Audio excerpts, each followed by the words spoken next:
Jalen, I guess for starters, what did you see was as the big difference today in how the game turned out? Obviously, the first quarter, 43-35. Just obviously not a good defensive quarter from us. Offensively, the ball was going in, but didn't get enough stops. They came with energy and physicality and set the tone for the game. And the way we responded, obviously, in the second quarter was great. And besides the last minute and a half, and then just playing catch-up from that point on. For either one of you, you guys spent all season being a low-turnover team. 17 tonight for 20 points for them. It felt like a lot of them were unforced. Just in the moment, did you guys get the sense that just a little sloppy as a group with the ball, or was there something with their defense that sparked any of that? I mean, a lot of them are stuff that we can control.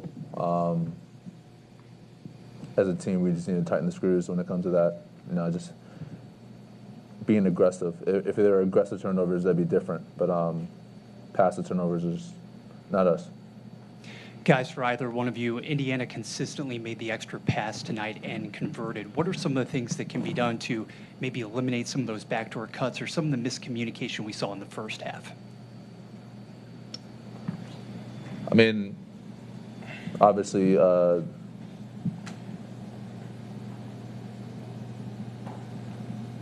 staying in our coverage most and foremost, and making sure that we're keeping one on the ball, keeping bodies on bodies.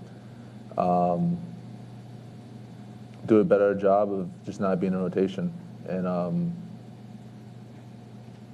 yeah, that's it.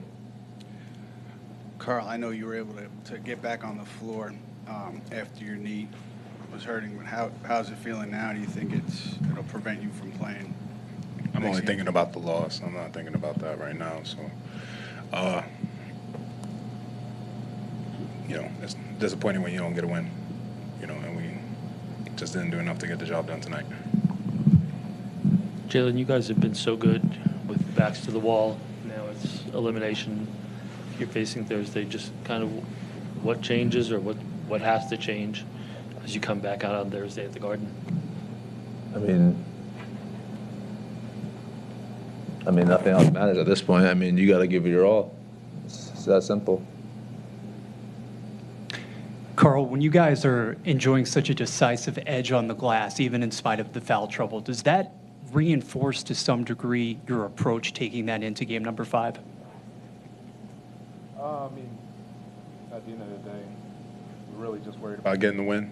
And, I think the playoffs have shown us that sometimes statistically you think you win these statistics and you win these categories and you're going to win the game. And I think for the whole entire playoffs, not just the series we've been involved with, it's just sometimes the things that are always told to be the things that will win you the game. Sometimes it just comes down to just winning the game. And sometimes it doesn't make sense when you win the rebounding battle and all that stuff and you still find a way to lose the game. It's just there's little things that just cost us, and there's little things that change the outcome of the game, and we just didn't find ourselves on the right side of the game tonight. You say we did a great job of rebounding. We also, on the same turn, didn't do a good job with the ball and just all around. So that's just one category of many categories, that you got to win to win a game, and we just didn't do enough. I know how easily, this could be for either of you, but I know how easily this series could be 2-2, and instead you guys are in a 3-1 hole. Is there something to be said for the pace this team plays at? You guys were a team that was pretty methodical throughout the regular season, that when you guys enjoyed these comeback victories, that you're making play after play after play where you guys just make the right reads and you're playing at your pace.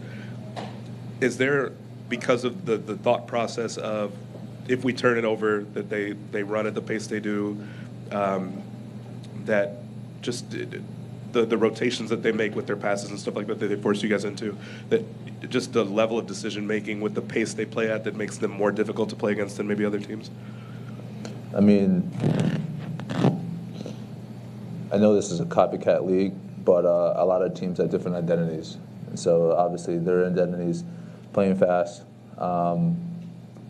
make or miss, run the floor, and we just gotta follow our game plan discipline. And we weren't disciplined tonight. I wasn't disciplined tonight. And we just gotta be smarter. I gotta be smarter. It's really that black and white. We all got to be better. You know, we all got to be better for him, with him. You know, we got to be better as a team. So it's unfortunate we all, you know, couldn't find a way to win tonight. That we found a way in all the other series to do it. For either one of you guys seem to find something defensively in Game 3. It just seemed today from the start, 43 points in the first quarter, bad ending of the first half, early second half. Just kind of what wasn't there defensively tonight? We didn't match their pace. I know you're going to say that, but desperation too. I think, you know, we just didn't match what we needed to do tonight to start the game in as true fashion to our whole playoff run. You know, we put ourselves in a deficit. We dug ourselves out the deficit, and usually you feel good about us, you know, in a close game going into the fourth quarter, or you know, showing that resilience. But I've said it multiple times to y'all, you know, you get burned putting yourself in that position too many times, and tonight was one of those nights where we got burned. You know, we put ourselves again in a deficit. You think that coming into the fourth quarter we're gonna, you know, find that one trick to get us to the end of the game with a win, and we just didn't have that magic tonight. How much does the adversity and the challenges you guys have already been through so far this postseason serve you, help prepare you heading into back home to Madison Square Garden? I mean, we've been a team that has kind of found a way to do the impossible when it always seemed impossible. You know, we just keep fighting. So it's going to be a testament to our whole playoff run. You know, now we have to be in one of the biggest fights of our lives and of our season, and it starts with next game. So just taking it game by game. Don't look ahead. Just worry about the first quarter of the next game, and we'll deal with the rest later. Did you guys see them do anything different to get Halliburton in space or whatnot? Just the way he was in attack mode, it seemed like maybe he was a little more aggressive. Just from your vantage point, what allowed him to have the scoring night that he did? Yeah, I mean, he was playing in space. They all do a good job of obviously creating space for each other, and he was able to pick his spots and get to what he's going to do. And I mean, he's a great player. Simple as that. And it's on us to try and limit him as best we can. And now it's just on us to get back to the drawing board and just get ready for Game 5. Jalen, they're throughout the series, not just today, but throughout the series, they've been using your guy as a screener for Halliburton a lot throughout the series. How do you feel like you've done on those matchups, and what in particular do you feel like you could kind of be doing to muck them up? Yeah, not good enough. I mean, I could sit here and be very detail-oriented with you about certain things, but obviously not good enough. So there has to be a difference on my part when it comes to that. We all got to be better for him. It's as simple as that. We all got to be better for him. It's not just him, it's all of us. I'm not going to start he's Cap. Of course, he's going to always speak with the highest regard, but as a team, we all got to do better. It's not just him, it's all of us. You know, we all got to do a better job of making it difficult for each one of them to score. And tonight, we didn't do that as a team. Not just him, but as a team, we all didn't do it. So if you write anything, write about the team, not about anybody else singularly.